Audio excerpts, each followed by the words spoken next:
This is everything I learned about being homeless.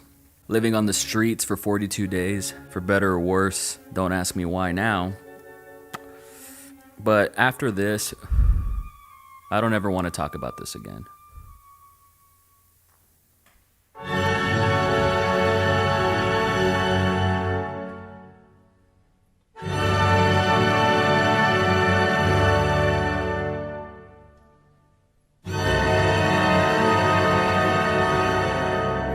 August 20th, 2012, I decided to be homeless voluntarily. I ran away from home. I didn't know for how long. It's been 8 years since, and it's taken me a long time to understand and to come to grips with how gnarly of an adventure that was. 6 weeks on 6th Street. When you told me about it, I don't think it hit me. I think it was dumb that you were homeless. And this needs to be documented because I want to see this a year from now and wonder how I feel about this then. I used to be proud of this notion, the fact that I started from the bottom and now I'm here, and now I can honestly say that it's painful to think about it. It's not something that I'm proud of anymore, and I hurt a lot of people during that time, and I was in a lot of pain. Thank you, sir. You know, I used to come here, I used to be homeless, living on the streets, and whatever money I had, I'd spend it on a pizza here. Man, thank you. I could have bought cans of tuna, but I got pizza instead. I don't blame you. I don't see a point in being homeless on purpose. I think if you wanted to be homeless again, I think you would have to be on your own. I wouldn't do that with you. You know, I hurt myself, I abused myself when I fell off the wagon, and I betrayed my own ideals, and that's not something that you can forget, and it's hard to forgive yourself. And it doesn't make me better than you, and it doesn't make me naive or stupider than you, but it makes me me. This is everything I learned being homeless, living on the streets for 42 days. So my brother drove me to Austin, and somebody accompanied me. It was a girl who went to the film premiere, and I don't want to put her on blast or anything. I think she had her own reasons for escaping the valley, and saw me as an opportunity to do something new. So we kind of used each other, to be honest. But for 6 weeks we were together and we were on the streets. She's the one, I'll give her credit, that found that fire escape. And it was behind a tree at the time, and now that tree's no longer there. So we were shielded from cops that would have busted us and said, hey, knock it off, like go away or something. For 5 weeks, stayed right up here in this fire escape. I'd love nothing more than to go up there right now and check it out, but it looks like it's occupied. And I'm gonna respect that, but this is where it happened. And it's where it continues to happen. This is right next to my favorite movie theater in Austin, Texas, the Alamo Drafthouse Ritz. But this place was my church, just 1 block away from that fire escape where I used to stay. I bumped into Richard Linklater here while I was tripping on mushrooms. Sorry, Aiden. It was just once. I ran into Spike Lee about a couple blocks this way too. I got to shake his hand. And it was just so cool to me that there was filmmakers that I loved, that I adored, that I worshiped growing up, that were just walking around the streets of Austin, Texas like it was normal.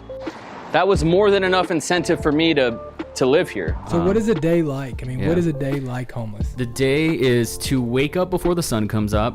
I would put my alarm to like 6 in the morning, go to Starbucks, get the cheapest thing that you can afford. So you spend like $1 on a hot chocolate or something so you can use their bathroom, because they don't let you use bathrooms when you're homeless downtown. Washing my fucking dick and balls and armpits, at a Starbucks. What kind of person does something like this? I think the kind of person that does that is a bit lost, maybe insecure was my first thought. Definitely someone who's trying to find themselves. A person who learns the hard way, which I know you do. And I guess just someone who wants to see for themselves what they're made out of. What kind of person does that? A damaged one?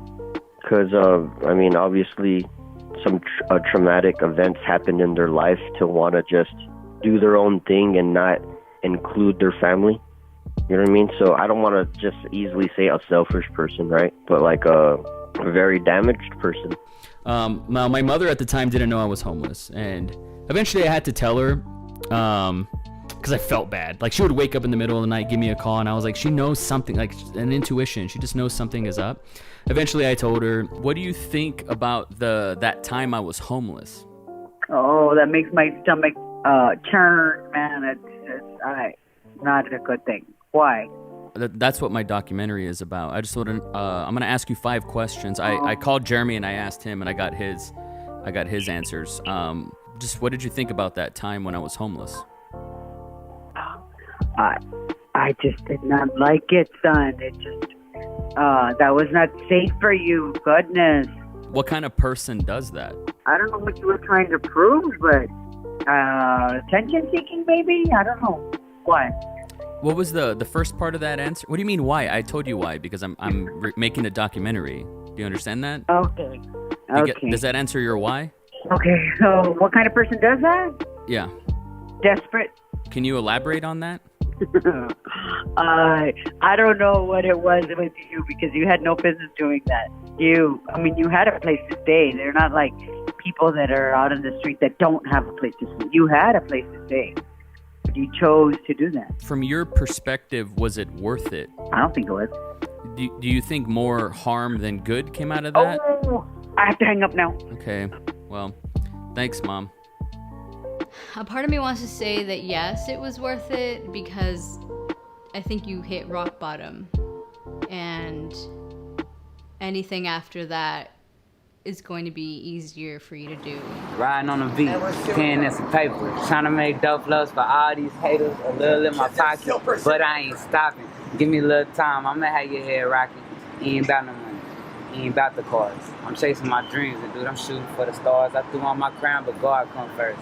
I'm accomplish some things before I'm riding in the hearse. Get my ducks in a row, first thing first.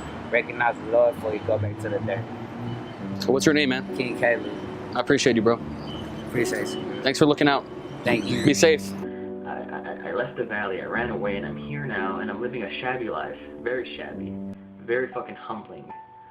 But I love it, because I earned it. I earned this rigorous, sad loneliness. I earned that. That's mine. You know, I abandoned the comfortable.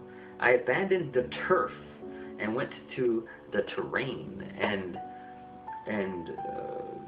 I know that the next project will be richer because of it, and my soul will be richer because of it. And that's why it's worth it. And that's what justifies, you know, the decisions I made in 2012.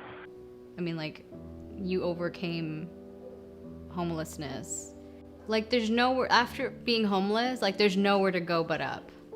I mean, look, I think a lot of people are empty because they've never felt that. They've never got to experience that side of the table or that side of life of being at the bottom and understanding what it's like. And I think that they miss out on so much of their life when they've never done that, because I don't think they know how to relate to people. I mean, they miss out on a demographic of people who have been there. And until you've experienced it, you can't really talk about it or even pretend to act like you know what that's like. And so I think that, you know, the DNA inside of you is exactly what that comes down to, of being willing to lose it all, being willing to give it all, you know, for what you believe in and what you want. You know, I say run away like I did it behind everybody's back, but I said my goodbyes. Everybody kind of knew, because I said that's what I was going to do, but I think nobody really thought it was going to happen until I did it. You mean, you know, when you told me originally that you were going to do that, I was just kind of like, I kind of believed in you that you would do it, but like, I was kind of expecting that after I dropped you off, you were going to call me, whether it was the next day or sometime that week. Honestly felt that way, and I mean, I was going to be there to go get you. I think it was a decision made off of impulse. You kind of wanted somebody to tell you not to go, but at the same time, I kind of feel like I did tell you not to go, but you were kind of convincing, and you said that it was just something you needed to do. And I don't know, I didn't really fully understand what that meant, but I think it was just something in your life that you needed to do at that time. I'm glad you're still alive. Was it worth it? I mean, I don't know. I don't really know how to answer that. It's because it was scary going to bed and not knowing where you were. I mean, I would try to message you as much as I could. I worried every day. I know Mom did too, especially because, I mean, we kind of lied to her at the beginning, you know, and you had me lied to her too. I mean, you asked me to, and it was my choice to want to do it, but you asked me to. So I was worried, and until I was just like, fuck, I do have to tell her.